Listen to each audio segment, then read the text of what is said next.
Hello viewers, இது உங்கள் அறுசுவை அப்டேட். இன்னைக்கு நம்ம பார்க்க போகிறது ஒரு சிம்பிளான லஞ்ச் ரெசிபி. எப்போவுமே குழம்பு தனியாக தொட்டுக்கு தனியான்னு நம்ம செய்யறதுக்கு நேரம் எடுக்கும். இது போல் ரெடி பண்ணிங்கன்னா 10 நிமிஷத்தில் செய்து முடிச்சிடலாம். ஸ்கூல் போகிற குழந்தைங்களுக்கும் இதை டிஃபன் பாக்ஸில் வச்சு கொடுக்கலாம். இதுக்கு சைடிஷ் தேவைப்படாது. இது நல்ல டேஸ்ட்டாக இருக்கும். செய்யறதும் ரொம்ப ஈஸி. நம்ம 10-15 நிமிஷத்துலேயே டக்குன்னு ரெடி பண்ணிடலாம். வீடியோக்கு போகிறதுக்கு முன்னாடி சப்ஸ்கிரைப் பண்ணாதவங்க கொஞ்சம் சப்ஸ்கிரைப் பண்ணுங்கள், லைக் பண்ணுங்கள், நம்ம சேனலுக்கு சப்போர்ட் பண்ணுங்கள். வாங்க இது எப்படி பண்ணுறதுன்னு பார்க்கலாம். இது பண்ணுறதுக்கு கடாயில் 3 டேபிள் ஸ்பூன் எண்ணெய் ஊற்றிக்கோங்க. நம்ம உருளைக்கிழங்க இந்த எண்ணெயிலேயே வேக வைக்கணும். அதனால் எண்ணெயை தேவையான அளவு ஊற்றிக்கோங்க.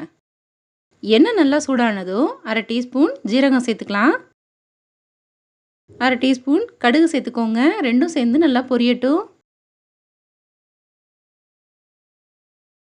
இப்போது இது நல்லா பொரிஞ்சிடுச்சு. இது கூட சேர்க்கறதுக்கு 2 ஏலக்காய், ஒரு துண்டு பட்டை, 3 கிராம்பு எடுத்திருக்கேன். இது கூடவே ஒரு பிரியாணி இலையும் எடுத்திருக்கேன். இதையும் சேர்த்துட்டு ஒரு முறை வறுத்து விட்டுக்கோங்க. இப்போது வெங்காயம் சேர்த்துக்கலாம். ஒரு பெரிய வெங்காயத்தை இது போல் நல்லா நீளமாக கட் பண்ணி வச்சுருக்கேன். அதை சேர்த்துக்கிறேன். இது கூடவே 3 பச்சை மிளகாவும் லைட்டாக கீறிட்டு சேர்த்துக்கிறேன். சேர்த்துட்டு இது நல்லா கலந்து விட்டுக்கலாம். வெங்காயம் நல்லா வதங்கி வரணும்.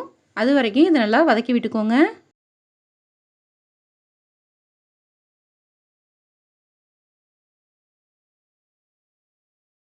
வெங்காயம் நல்லா வதங்கி வந்துருச்சு.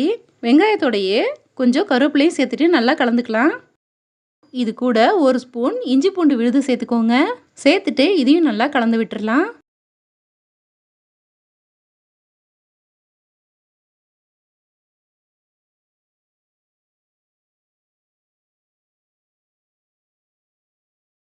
இப்போது உருளைக்கிழங்கு சேர்த்துக்கலாம். நான் 2 பெரிய உருளைக்கிழங்க தோல் சீவிட்டு இது போல் சின்ன சின்னதாக கட் பண்ணி வச்சுருக்கேன். அதை சேர்த்துக்கிறேன். நீங்கள் பெருசாக கட் பண்ணிட்டீங்கன்னா வேகிறதுக்கு நேரம் எடுக்கும். இது போல் பொடியாக கட் பண்ணி வச்சுக்கோங்க. இது கூடவே சேர்த்துக்கலாம். சேர்த்துட்டு ஸ்டவ்வை மீடியம் ஃப்ளேமில் வச்சுக்கிட்டு இதை நல்லா கலந்து விட்டுக்கோங்க. இந்த எண்ணெயிலேயே நல்லா வெந்து வந்துடும். அது வரைக்கும் இது போல் கலந்துக்கோங்க. உருளைக்கிழங்கை நல்லா வேக விட்டுடுங்க.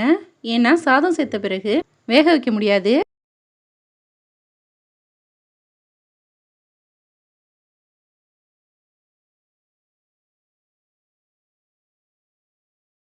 இப்போது நல்லா கலந்து விட்டுட்டேன்.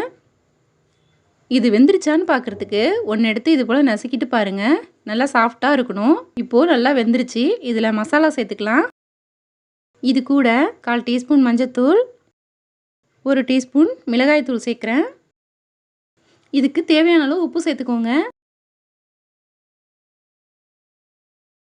எல்லாத்தையும் சேர்த்துட்டு நல்லா கலந்து விட்டுடலாம். இதோட பச்சை வாசனை போகிற வரைக்கும் நல்லா கலந்து விட்டுடுங்க. 2லேருந்து 3 நிமிஷம் வரைக்கும் இதை நல்லா கலந்து விடணும்.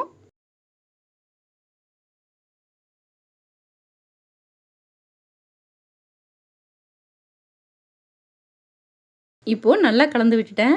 இது கூட சாதம் சேர்க்கணும். நான் 1/2 கப்பு அரிசியை 3 விசில் விட்டு சாதம் உதிரியாக எடுத்து வச்சுருக்கேன். அதை இது கூட சேர்த்துக்கிறேன். நீங்கள் எந்த அரிசி எடுத்து சாதம் செய்து கூட இது போல் செய்துக்கலாம். பச்சரிசி, புழுங்கல் அரிசி, பாசுமதி அரிசி எதில் வேணாலும் நீங்கள் இது செய்துக்கலாம். ஆனால் சாதம் நல்லா உதிரியாக இருக்கணும். சேர்த்துட்டு மசாலா எல்லா பக்கமும் கலந்து வர மாதிரி நல்லா கலந்து விட்டுடணும். இப்போது நான் செய்திருக்கிறது 3லேருந்து 4 பேர் வரைக்கும் சாப்பிட்லாம். நீங்கள் நபர்களுக்கு தகுந்தது போல் இந்த பொருட்கள்லாம் கூடவோ குறையவோ சேர்த்துக்கலாம்.